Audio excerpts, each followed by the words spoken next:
Olá, tudo bem? E aí, como é que você está? Mais um Mente Coração e podcast agora. Você que nos acompanha já sabe como é que funciona, né? Nós temos as mensagens baseadas na Bíblia. Toda semana, sexta-feira, às 9 horas da manhã, a gente tem um programa novo, lançando um tema sobre qualidade de vida e sobre saúde mental. Só que nós intercalamos essas mensagens com um podcast acompanhado de um profissional da área, um psicólogo, um psiquiatra, enfim, para dar um outro lado do tema muito importante para os nossos dias.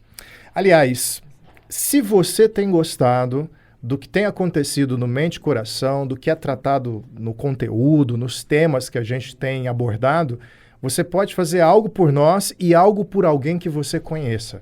Talvez você conheça alguém que precisa ouvir esse conteúdo, sabe? É normalmente aquela pessoa que você pensa assim, nossa, fulano devia ouvir isso que eu estou ouvindo agora.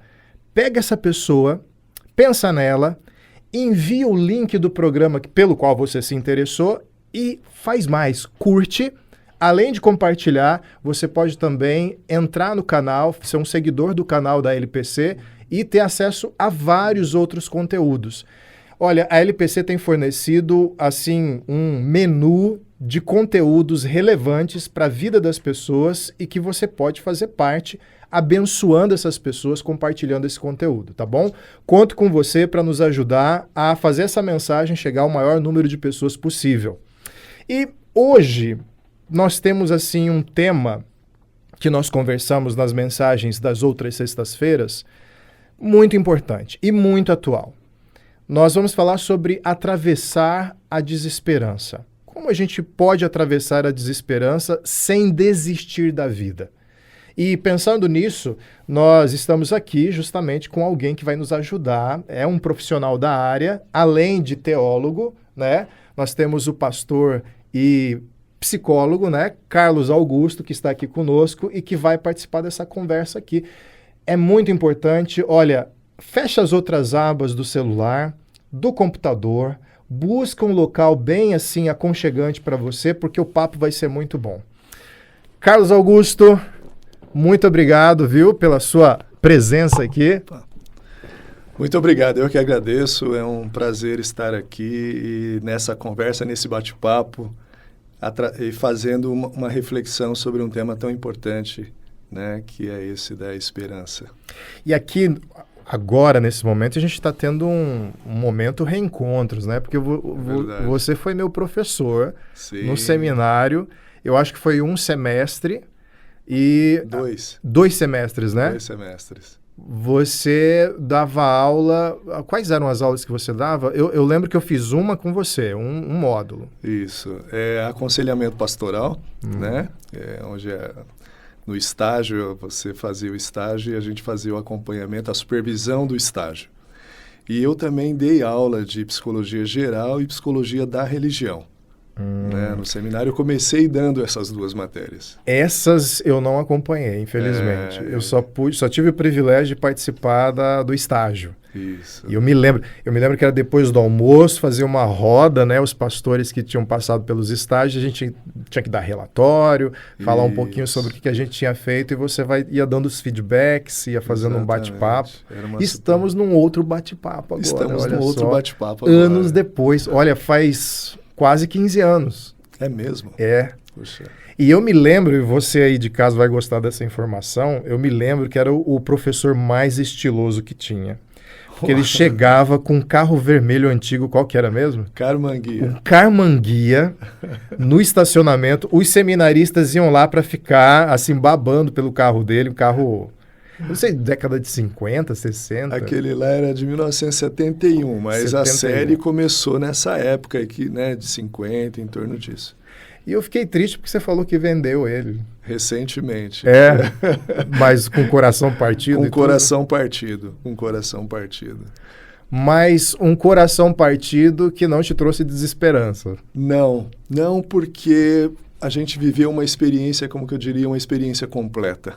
Né? Como que é uma experiência completa? Uma experiência completa é aquela onde existe um início, um meio e o fim.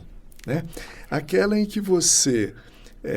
acho que o modelo melhor disso a criança que está numa consulta médica, por exemplo, quem fala essa experiência é o Winnicott, um pediatra inglês.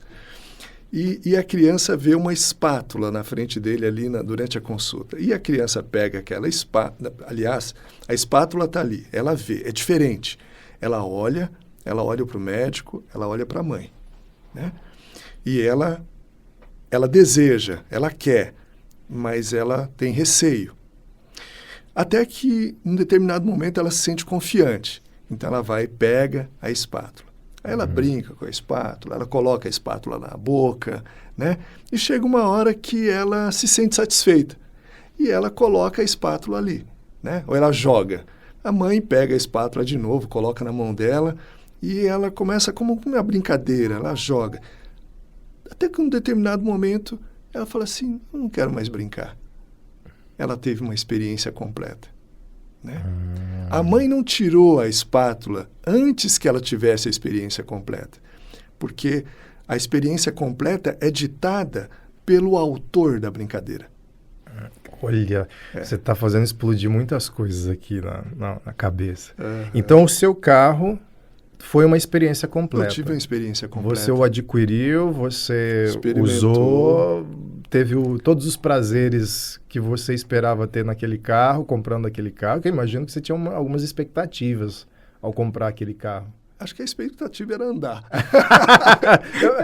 Andar do ponto A ao ponto B, pelo menos. Exato, Ok. E como ele era bonitinho, eu gostava, né, do design, né? Isso. Então, assim, foram 20 e poucos anos, né? Acho que uns 23, 24 anos que a gente experimentou todos os dias. Olha, usou bastante essa colher, Usei bastante, então. Exatamente. E aí terminou. Por que eu falei que você fez uma portinha abrir aqui? Porque, então, eu posso considerar a vida também uma colher que tem começo, meio e fim? Você pode. Você pode, e aliás, acho que é isso que a gente espera na vida, é ter uma experiência completa. Esse autor, o Winnicott, que eu citei, Donald Winnicott, ele era um pediatra e era um psicanalista também. Ele dizia que eu quero estar muito vivo na hora da minha morte. Né? Ele quer estar lúcido para poder viver plenamente esse momento na hora que esse momento chegar. Né? Eu não vou me antecipar, mas eu quero viver completamente a vida. Né? E a hora que você...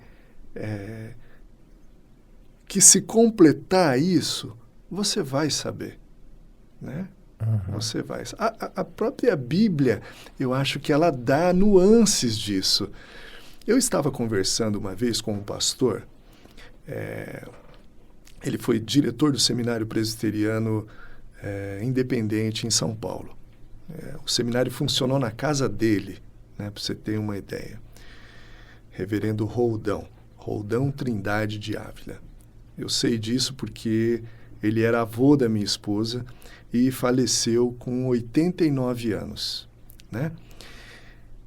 Uma semana antes dele falecer, ele disse assim para mim, eu estou me sentindo como se eu estivesse subindo uma escada e eu estou cansado. Né? E as conversas com ele, os almoços eram maravilhosos, porque a gente ria o tempo todo. Né?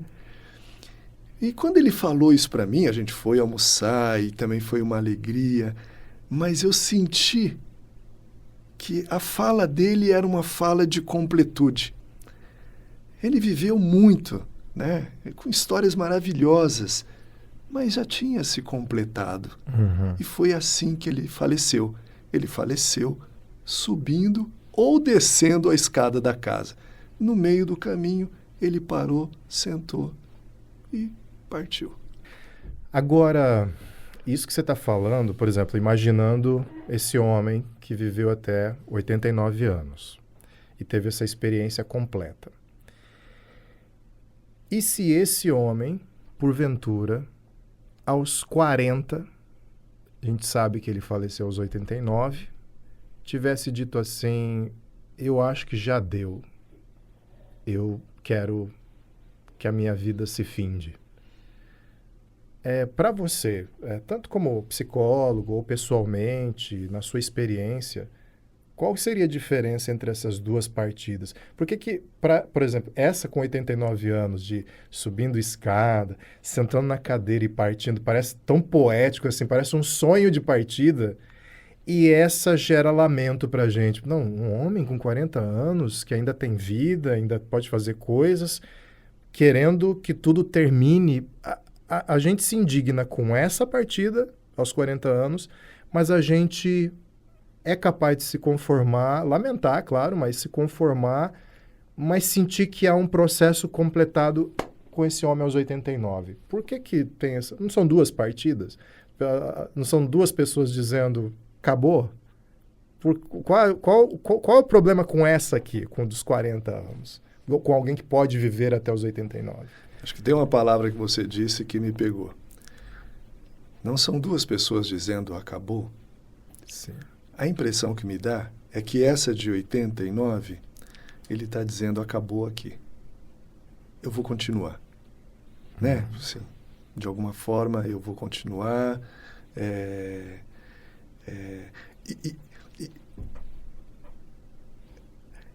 E aí tem uma noção filosófica, religiosa desse continuar, né? Mas, no que diz respeito ao que ele produz em mim, ele produz em mim misericórdia, vontade de abraçá-lo, de uma satisfação de estar ali, né? Uma satisfação de estar ali e de olhar essa vida que nesse momento se desabrocha dessa forma e dizer assim, puxa, valeu a pena, né? Ou está valendo a pena. Essa outra, ela causa em você algo diferente. Ela causa uma certa aflição. Então, Freud dizia que o aparelho, né, de ajuda para o outro é o seu corpo. O que essa fala produz no meu corpo? Ela não produz alegria, ela não produz satisfação, ela não produz paz. Ela vem como uma forma de lamento, de aflição e até mesmo de desespero, né? Ou falta de esperança. Aliás, o Winnicott, ele dizia o seguinte, eu estou falando bastante de Winnicott hoje. Eu percebi que é uma influência grande para você. Uma influência grande. Ele dizia assim que quando ele estava conversando com alguém e a pessoa produzia nele um sentimento de desesperança, é porque essa pessoa estava muito doente. Nós temos, então, esse radar dentro de nós para o outro, esse impacto, ele tem que ser levado a sério. Muito, muito. Por isso que a presença, né, você está atento ao que o outro está dizendo, e é psicossomático, né? Você está inteiro ali. Tem uma socióloga chamada Simone Weil, ela era francesa, e ela discute o conceito de atenção, né? Para você dar atenção para o outro. E o que ela chama de atenção? Ela chama de atenção o fato de você esvaziar-se de si mesmo para estar frente ao outro, para possibilitar que o outro seja ele mesmo diante de você. Bem bíblico isso, hein? Pois é, isso é cruz. Dar atenção para o outro na essência dessa palavra é cruz, é sacrificial, porque é você abrir mão de você mesmo, né? É abrir mão de você mesmo, paradoxalmente, porque você está presente de forma inteira quando você faz isso, para o outro. Então aí você consegue entender aquilo que o outro está te dizendo, né? Você fica com a sensibilidade maior, ou você pode ter empatia, que é uma palavra moderna, né? E entender que tipo de comunicação é aquela que está sendo dita, né? Quando o outro fala para mim que não quer mais viver. Então, Carlos, quantos anos de experiência como psicólogo? 31. 31. Então, não começou ontem, né? Não. Eu imagino que você encontrou muitas pessoas assim, que geraram essa sensação em você de essa pessoa está muito doente. Uhum. E que eram pessoas que falaram acabou de um jeito que não te produziu a reação que você teve com... Desculpa, era o pai da minha esposa. Da sua esposa, seu sogro. Avô da minha esposa. Avô da sua esposa. Reverendo Roldão. Então, quase um sogro. Exato. Não sei qual é o nome técnico pai, para né, isso. na verdade, o segundo pai. E gerou um impacto positivo em você. Sim. Mas falando dessas pessoas que ao longo da sua experiência... assim, de tristeza também, Com né? certeza. Mas é uma tristeza acolhedora, que você não se desespera com ela. É uma tristeza bem resolvida. Sim. É uma tristeza com um estofo sólido. Exato. Porque tem aquela tristeza que é mais existencial, né? Você não tem onde escorar, né? Não. Você só sente a tristeza e se sente meio no vazio, meio perdido, né? Que é a desesperança. Que é a desesperança. Inclusive a fé nos dá esse, né? Você se sente triste e se apoia na fé e ela te segura por aquela fase. Sem esse escoro você fica... E aí eu imagino que você teve muitos contatos com pessoas que geraram essa sensação em você. Essa pessoa está perdida. Esse acabou dela não é fruto de uma compreensão de que completei e experimentei tudo de uma vida que valeu a pena. É fruto de um desespero de a minha vida não vale a pena, então é melhor acabar logo. E quais eram, assim, se você puder me falar da sua experiência, quais eram as principais características dessas pessoas? Quando que você, ticando assim a sua lista mental, né?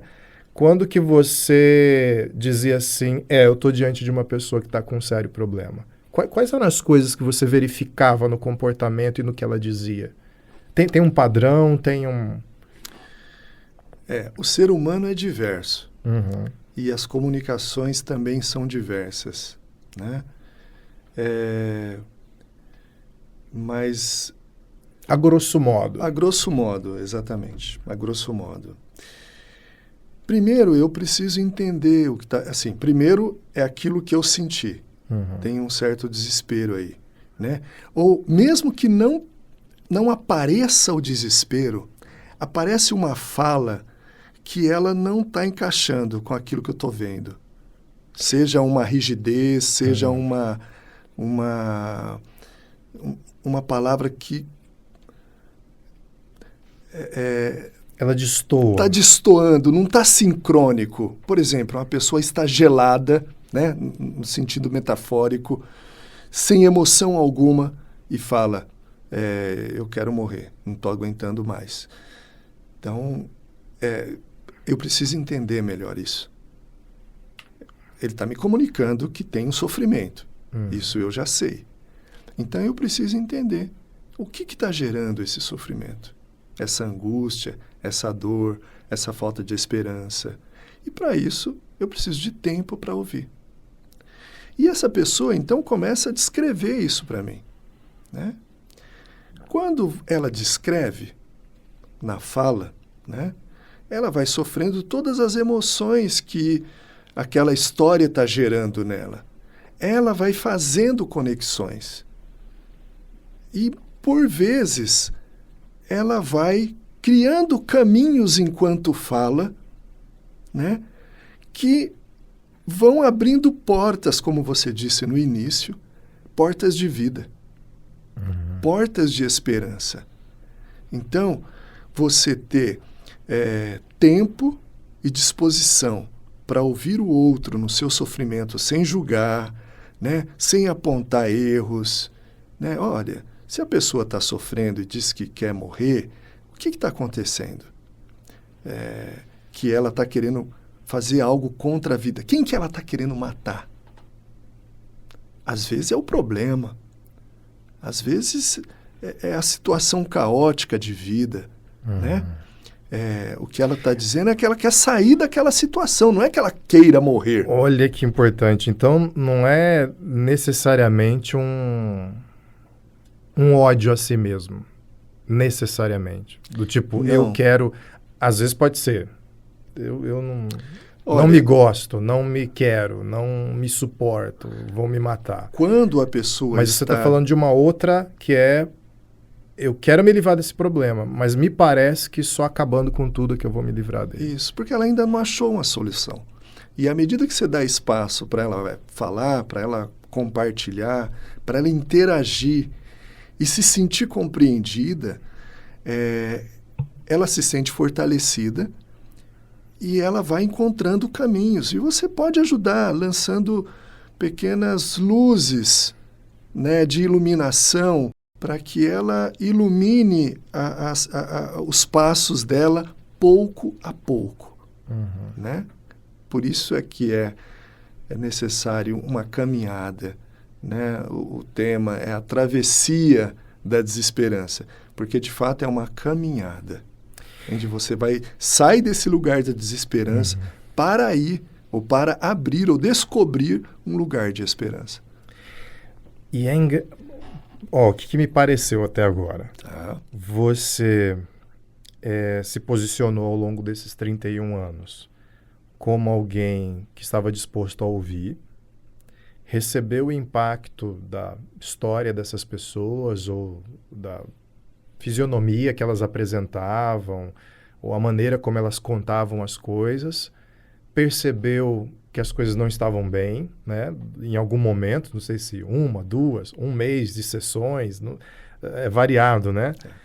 E você está me falando que é alguém que normalmente quer se livrar de um problema, não sabe como, a morte parece ser a única solução, mas pacientemente você vai se apresentando como alguém para ajudar. Isso, porque essa pessoa provavelmente já ouviu de outras soluções, né? Sim. Eu me lembro que 1 ou 2 gerações atrás a solução era vá carpir um lote. Né? Tá faltando carpir um lote para parar de pensar besteira. Que era uma maneira que nossos avós, que precisavam garantir a sobrevivência do dia a dia, essa minha imaginação a respeito sobre isso. Então, sobrevivência, roçar, trabalhar, pagar as contas e tudo mais, não há tempo para esse tipo de pergunta. A gente tem que garantir a vida. Então, quando vinha alguém, porque eu estou pensando na vida e não sei a vida, tem o que comer, tem onde morar, tem não sei o quê, vai carpir um lote, ou seja, vai caçar o que fazer. Hoje, a gente, em geral, se prosperou muito, né, no mundo. Então, isso é fato. Materialmente, há mais saúde à disposição, há mais entretenimento à disposição. A vida de forma geral, é melhor, tanto que a expectativa de vida está aumentando, né?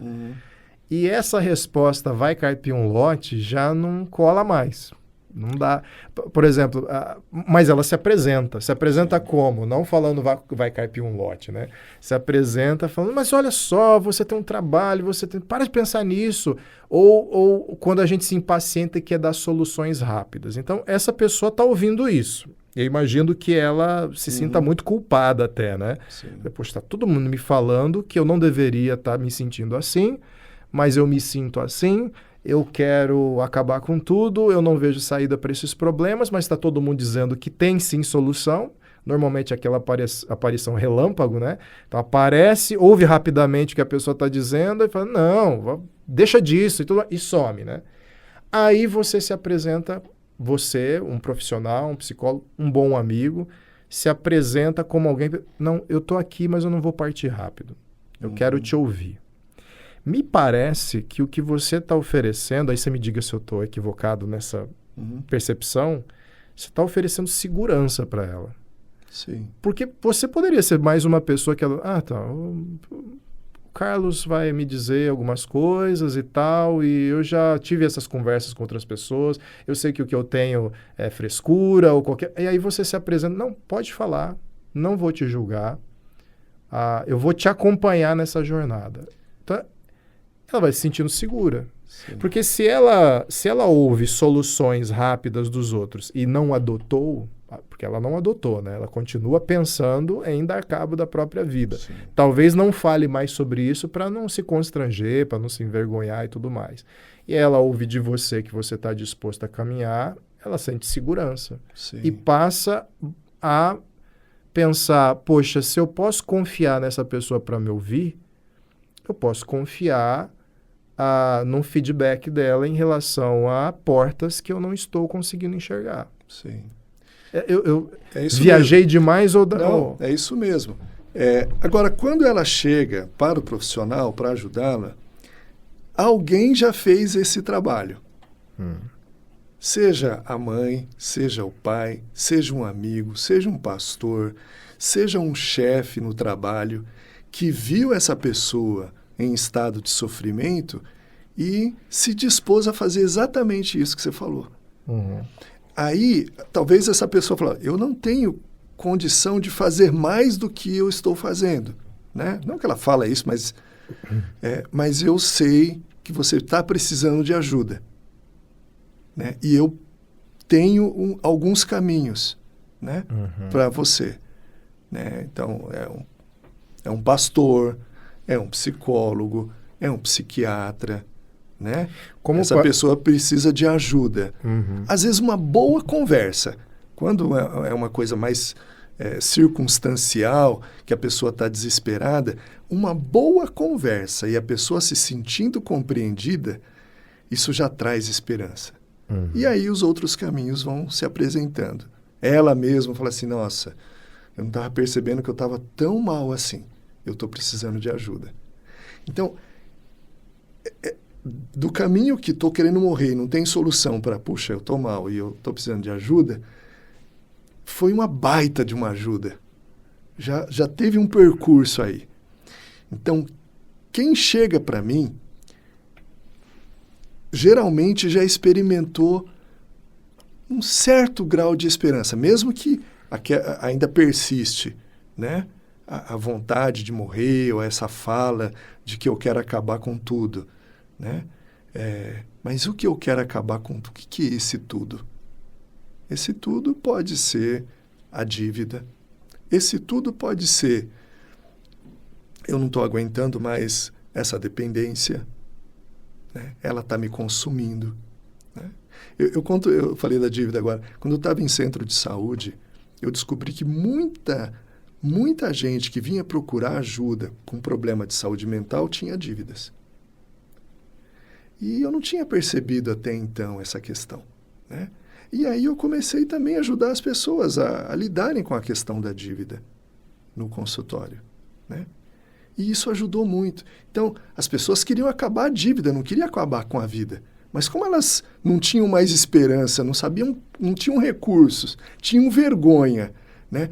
E aí, essa fala sua, né, que antigamente era assim, ela se modernizou. Né? Não, você consegue sim, vai trabalhar que é bom. Né? Na época religiosa, et ol labore, né? Ora e trabalhe. Né? Então, isso lá em 1700 já se falava assim, né? Oração e trabalho.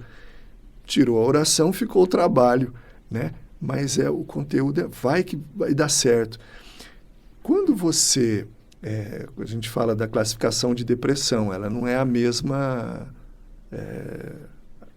a depressão ela não é a mesma sempre. Então, fala um pouquinho disso pra gente. Você tem uma depressão leve. A depressão leve, você consegue vir aqui, você consegue fazer o programa, você consegue... eu consigo dar entrevista. Né? Você se mantém funcional. Eu me mantenho funcional. E num tempo onde ser funcional é extremamente importante, então, parece que não tem nada acontecendo. Exatamente. Você está super bem diante de todos, só você sabe a luta. Né? Tem uma música do... a solidão é fera, a solidão devora, é amiga das horas. É o Seu Seu Valença, isso. exatamente, essa música. E a solidão é fera, a solidão devora. A pessoa está lutando como uma fera interna que está consumindo, que está devorando, ela está lutando contra essa fera, só que ninguém percebe. Então eu venho, eu falo podcast, eu me apresento, mas ninguém sabe o que está acontecendo comigo. Só eu que sei a luta que tenho internamente para dar conta disso. É uma depressão leve. Essa fera, ela pode sendo alimentada, ela vai sendo alimentada. À medida que eu tento lutar sozinho contra ela, e ela vai se alimentando de mim mesmo. E ela vai se fortalecendo, ela vai ficando grande, e eu vou perdendo as minhas forças. Eu vou para o trabalho, eu consigo ir, só que chega uma hora, eu não consigo mais ficar. Aí eu busco um cantinho escuro dentro do meu trabalho, vou lá, deito e durmo.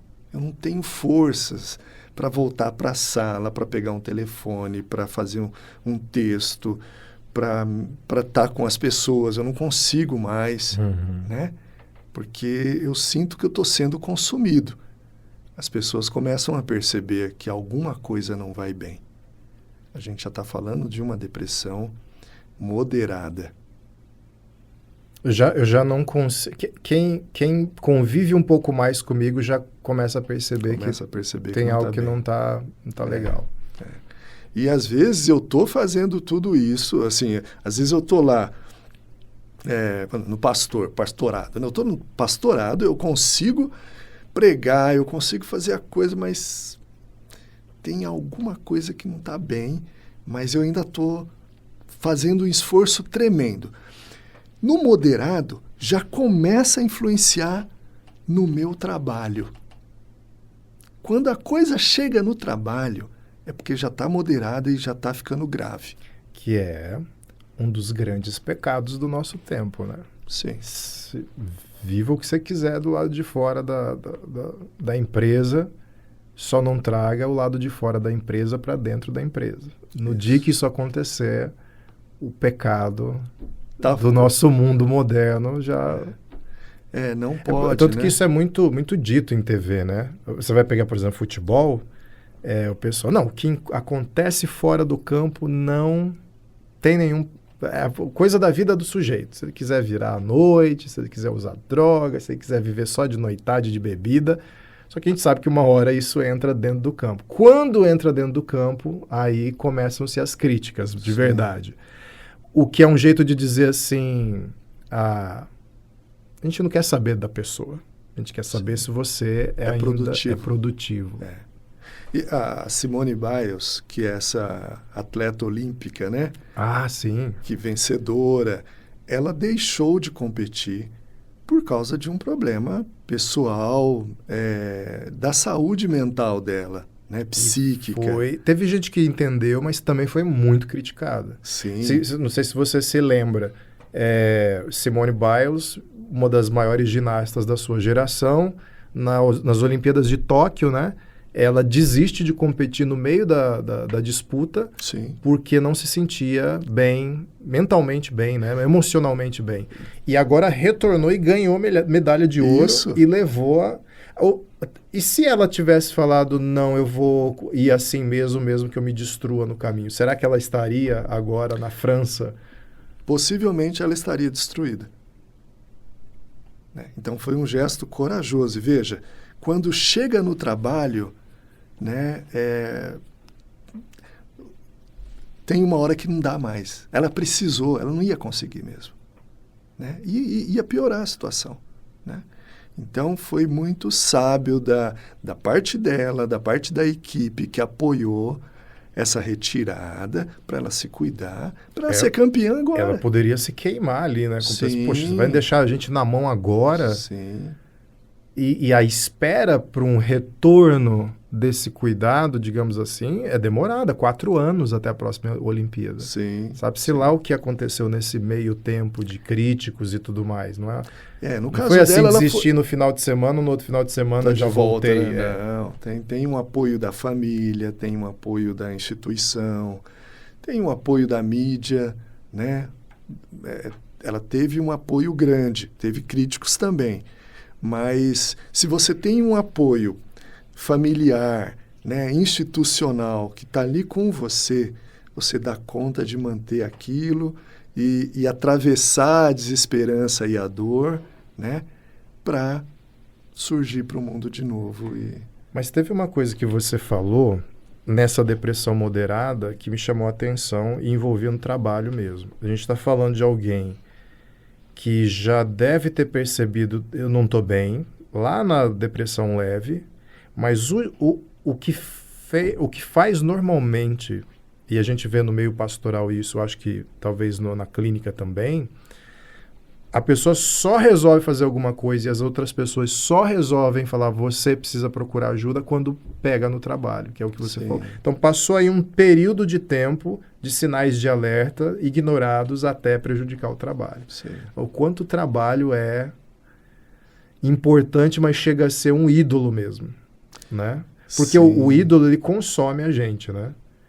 Vai sugando a gente até o ponto de falar assim, agora você não me serve mais. Então, quando o trabalho diz, você toma cuidado que você não vai me servir mais, opa, deixa eu buscar ajuda. Uhum.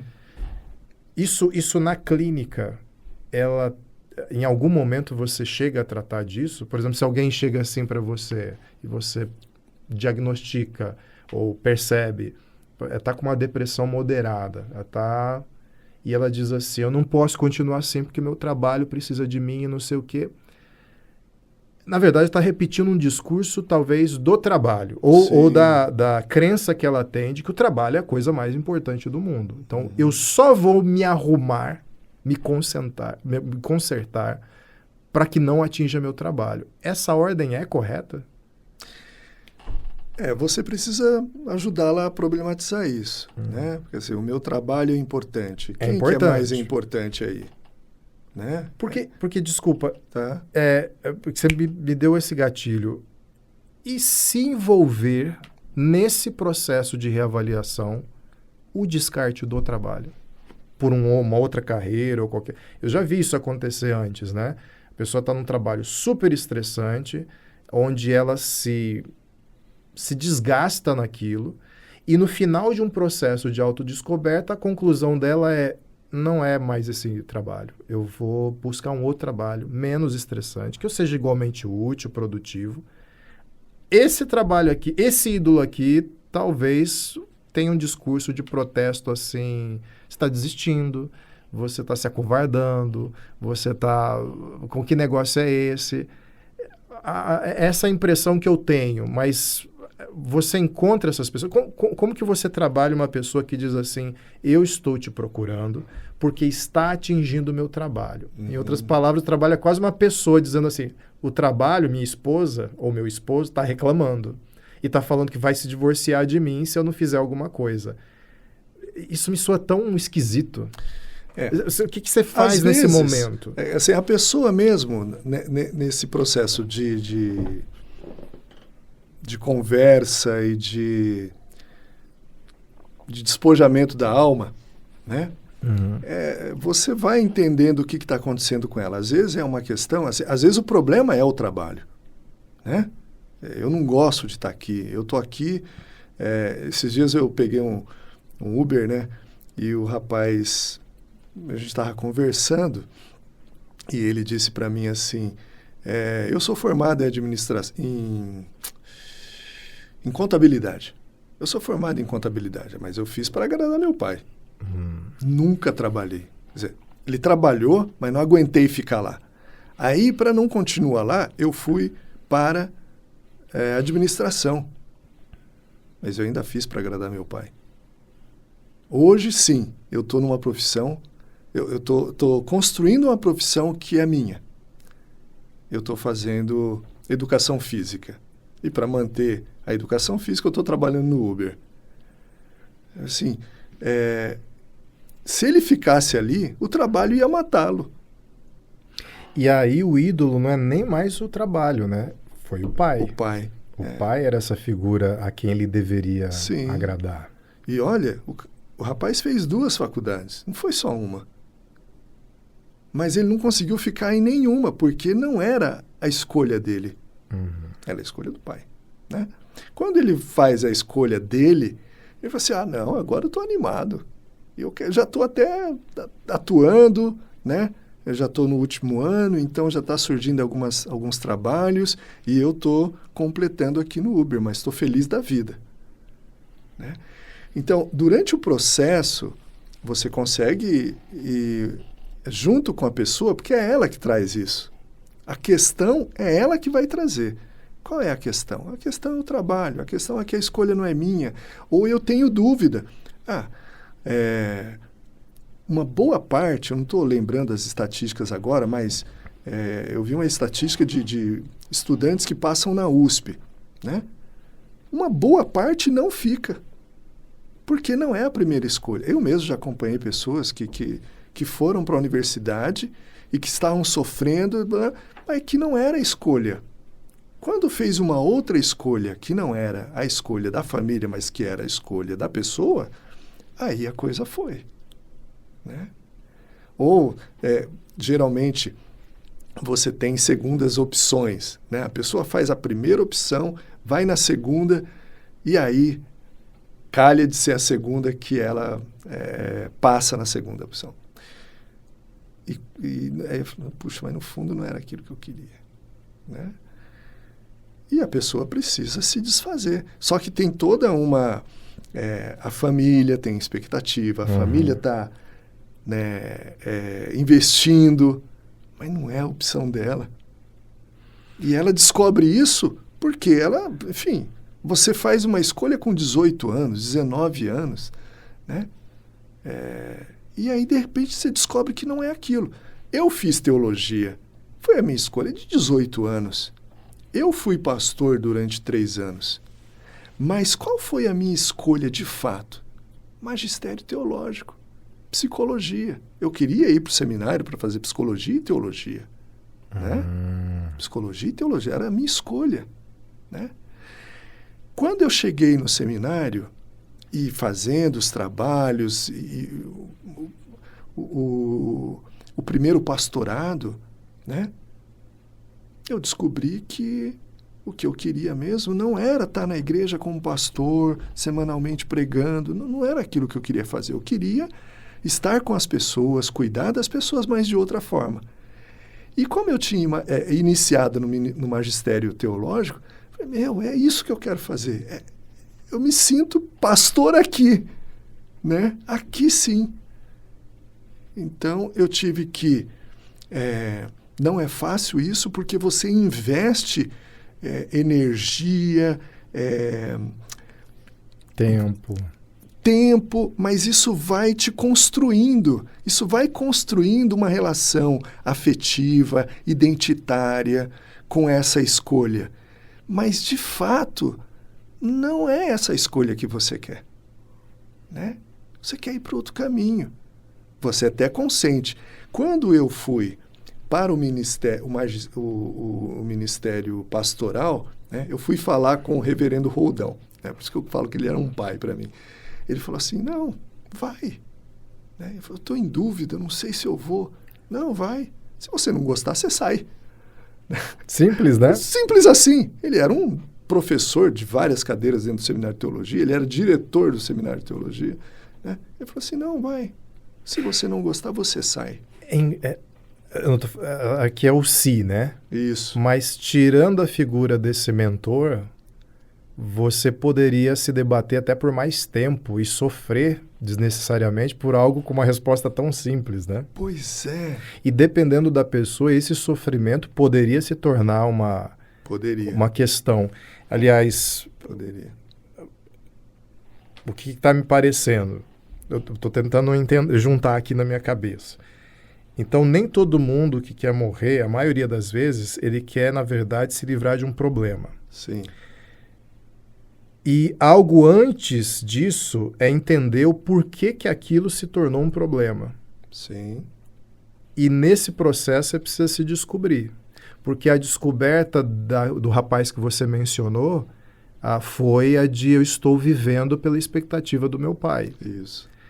mas ele não vai jogar fora a contabilidade que ele fez. De forma Não é alguma. eu joguei minha vida fora, é esse processo frustrante me ajudou a descobrir que, na verdade, eu sou apaixonado por educação física, a ponto de querer, inclusive, ter trabalhos paralelos para poder sustentar isso. Sim. Então, não foi um desperdício de vida. De forma alguma. Quem está querendo morrer não consegue ter esse panorama e precisa de ajuda. Precisa de ajuda. Ele chega à conclusão... Ajuda que você teve quando você falou, quando você estava se debatendo e falando, mas não é isso. E aí chega alguém que você confia, sente segurança, e lhe diz, faz, se não for, desiste, volta. Isso. Ok. E você Olha descansa naquilo. Que tranquilo isso para um jovem, né? Eu tinha lá os meus 25, 26 anos nessa época, né? Eu já tinha feito 2 faculdades. Mas isso não me blinda de ter conflitos. Porque eu estava fazendo uma escolha, era uma escolha profissional. Agora veja, o adolescente que vai para a universidade, começa a fazer uma faculdade e ele descobre que não é aquilo que ele quer. Ele não quer fazer medicina, ele quer fazer cinema. Cinema? Você não vai ganhar dinheiro, né? Como você vai se sustentar? Eu quero fazer música. Ele precisa desse suporte, porque ele está construindo. Quando você escolhe uma profissão, você está construindo uma identidade de vida, um modo de viver, um modo de ser. Não é simplesmente uma atividade. Uhum. Ora, eu não quero... Porque tem coisas que você só descobre estando dentro da profissão, né? Eu fazia esporte. Sempre gostei de esporte. E eu fui ser psicólogo. A maioria dos atendimentos como psicólogo, eu vou até 7, 8 horas da noite. Por quê? Porque a maioria das pessoas podem esse horário. E a minha clínica é moldada de alguma... Se eu quero trabalhar, né, e atender aquele tipo de pessoa, eu tenho que estar disponível... 7, 8 horas da noite. 7, 8 horas da noite. E aí o futebol, como é que faz isso? Né? Então, você abre mão de algumas coisas que são possíveis, mas tem outras que dá para abrir mão. Né? Agora... Desculpa te interromper. A gente falou bastante sobre trabalho, você mencionou dívida também. Sim. Como um disparador. Na sua experiência, quais são normalmente os problemas mais numerosos que são apresentados como motivo para quero morrer, quero acabar com tudo? Você percebe? Cada pessoa é uma pessoa, mas nos nossos dias você tem percebido temas recorrentes? É que assim, a forma como se apresenta isso, ou o contexto, ele você consegue nomear nas mãos. Você assim, é problema de família. Tá. Relacionamento familiar, porque todo mundo está envolvido nisso. Problemas profissionais, né? Eu estou falando do adulto, tá? Então, problemas de família, relacionamento marido e mulher, relacionamento com os filhos, você tem trabalho. Então, o problema, ele vem modulado, ele vem empacotado com essas temáticas. Só que elas podem ser, a maioria você pode falar nos dedos de uma mão. Porém, há uma singularidade ali. E essa singularidade foi construída na história. Por isso que ouvir e dar atenção, né? Porque é na singularidade que a dor aparece. Problema de família, então você faz isso, você faz aquilo, você pontua o que você tem que fazer para resolver a situação. Não vai resolver, porque aquilo está moldado por uma singularidade que foi construída durante a história. Só eu vivi com a minha avó atravessando o Rio Paraná, de bote, tirando água. Enquanto ela fazia isso, remava, eu tirava a água do bote, para o bote não afundar, porque todo bote entra água. Só eu vivi essa experiência. e isso me molda. Aliás, fazendo uma pergunta para você nessa altura do campeonato, da conversa. Tá? E aí você me responda o quanto quiser responder, tá? Você já passou por um período de desesperança nesse nível, pessoalmente, de sei que não devo, sei que não é bom, mas a sensação que tenho é podia acabar agora? Eu acho que eu nunca passei assim Nesse estágio. Dessa forma aí. Mas eu já tive na adolescência. Quando você briga com o pai, para você não matar o pai, você fala que você quer morrer. Olha, interessante isso. Porque o que é quando você quer fazer algo contra você? Né? Você está abrindo mão de fazer algo em relação ao outro. Por isso que Freud fala que todo homicida, antes de ser um homicida, aliás, antes de ser de fazer algo contra si, ele quer fazer algo contra o outro. A gente falou de trabalho, né? Então... antes de ser um homicida... não é essa palavra. Homicida é o que o Freud fala. Mas, assim, antes de você quiser fazer algo contra si, antes disso você quis fazer algo contra o outro. Do tipo, é melhor eu me matar do que matar meu chefe. Sim. E meu chefe é um problema agora. Exato. Antes de matar meu pai, é melhor eu desistir. O Freud fala dessa forma mais contundente, né? Que pena, eu perdi bem. A palavra.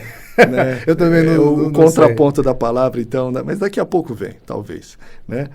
Mas tem uma questão da agressividade que, em vez de você voltar ela para fora, você volta para dentro. Né? De lançar para fora, você volta ela para dentro.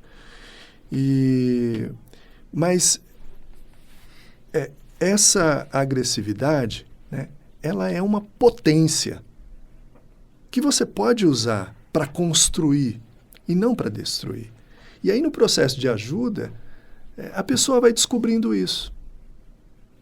Que ela pode usar essa potência que está sendo usada para destruir, para machucar a si própria, né? Para usar a favor da vida. Então vamos lá, para a gente caminhar para o final. Tá bom. Quais seriam os pontos, os passos importantes para essa pessoa que está nos ouvindo agora, que está pensando assim, ok, me identifiquei, é isso. Eu sou essa pessoa. Aí primeiro a gente conversa aqui, né, sobre esses passos, depois você dá um recadinho para quem está lá, tá beleza? Quais são os passos que alguém que se deu conta de que para onde a minha cabeça e os meus sentimentos estão indo não é bom, eu preciso de ajuda.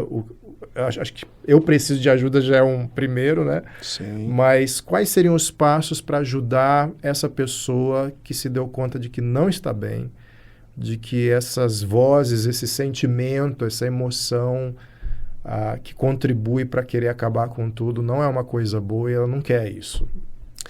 Procure alguém da sua confiança, né, que você... para você contar para ela o que está acontecendo com você. Né? Quando você... essa pessoa pode te ajudar. Né?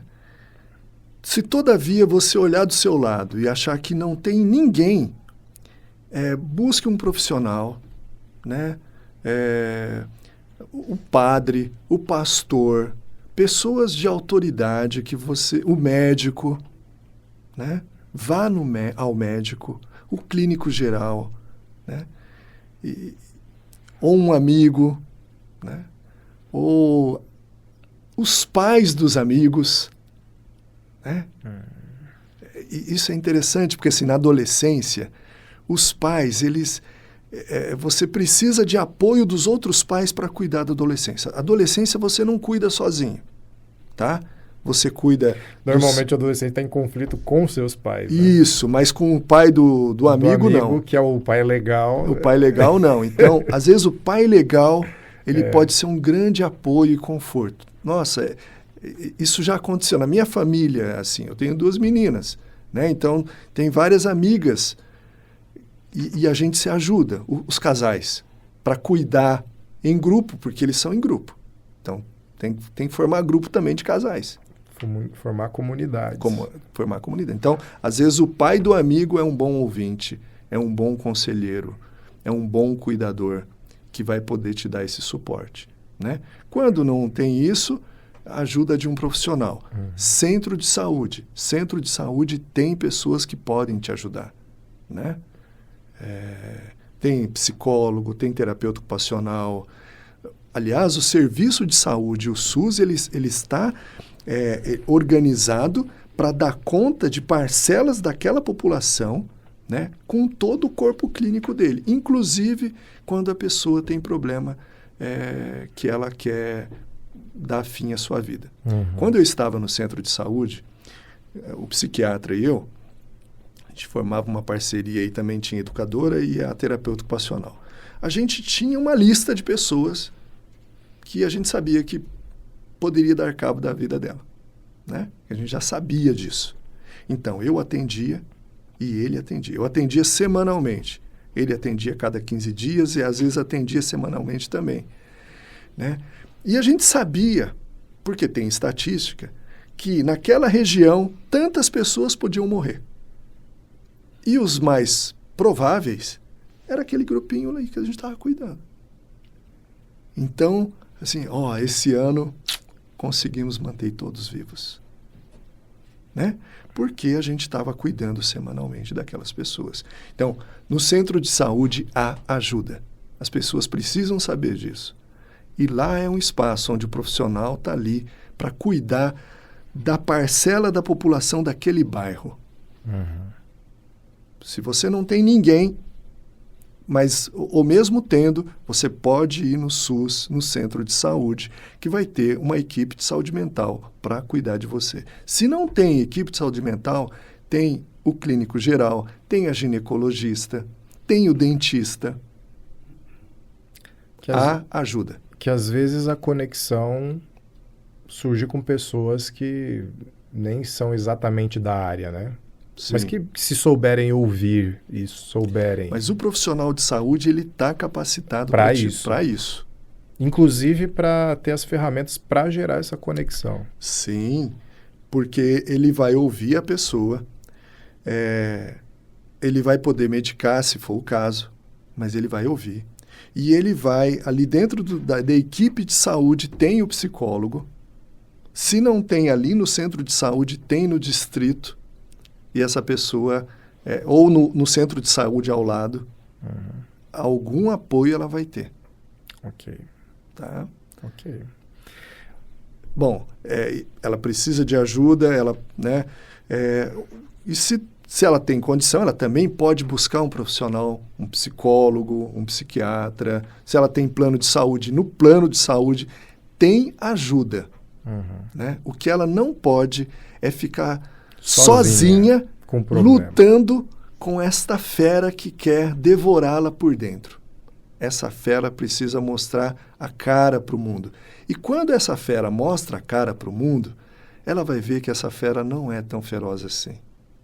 Que são recursos que ela mesma tem para viver a vida da melhor maneira possível. Né? Ok.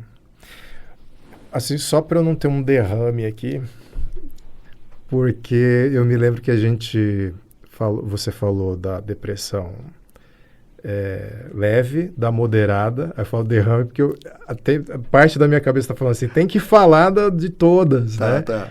Então, a gente acabou indo para um outro lado, mas o que seria são 3 graus, né? Graus. O último o rapidamente, grave. assim, o grave quando a pessoa escreveu carta, está comunicando a todo mundo que quer morrer, aí precisa... Se torna não funcional totalmente. É a que fica Isso. debaixo das cobertas, trancada em casa. Mas nem sempre. Nem sempre. Nem sempre, porque às vezes a depressão ela se manifesta como agitação. Né? Olha só. Então a pessoa pode estar fazendo também um monte de coisa e profundamente deprimida. E profundamente deprimida. E quando você vê... Ou ela está funcional, tem uma dependência de leve para moderada, mas chega o momento do desespero. E isso é grave, né? E aí ela começa a escrever, porque para você... Por exemplo, isso é interessante falar. A pessoa está deprimida, muito deprimida. Ela começa a tomar medicação. Aí ela começa a ficar boa. E a família fica feliz, o profissional também fica feliz, né? Porém, esse é um momento muito sensível. Por quê? Porque a pessoa pode executar aquilo que ela pensou em fazer quando ela estava super mal. Agora, ela ficou um pouquinho melhor, mas o que é um pouquinho melhor?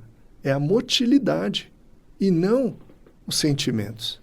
Então, agora eu tenho energia para levar a cabo o que antes eu não conseguia nem Exato. tomar uma caneca de café. Agora eu tenho a energia, tenho força para isso. O ímpeto para... Então, e aqui aí, não está resolvido ainda. Ainda não. Né? Então, esse é o momento. Né? É arriscado. Não é o momento de baixar a guarda e resolveu. Mas é difícil, porque a família está atenta, o profissional também. Mas a coisa pode ser tão assim rápida que você não dá conta. Esse é aquele momento em que as pessoas dizem assim do artista famoso e tudo mais. Puxa, mas ria, contava piada, de repente, sim, partiu. Não, às vezes a pessoa pode estar internada. Ela pode estar internada. Mas a aflição é tão grande que ela arruma um jeito. E aí, o hospital psiquiátrico é o lugar mais, vamos colocar assim, protegido. Não tem recursos. E mesmo assim. Mesmo assim. Então, ainda mais a pessoa dentro de casa, com a família, por mais que você cuide, por mais que você dê atenção, mesmo assim tem risco, né? Então, não tem como escapar da singularidade que você falou, né? Não tem como... remédios a toque de caixa, pronto, melhorou, 50 pacientes melhoraram, resolvemos em bloco esse problema.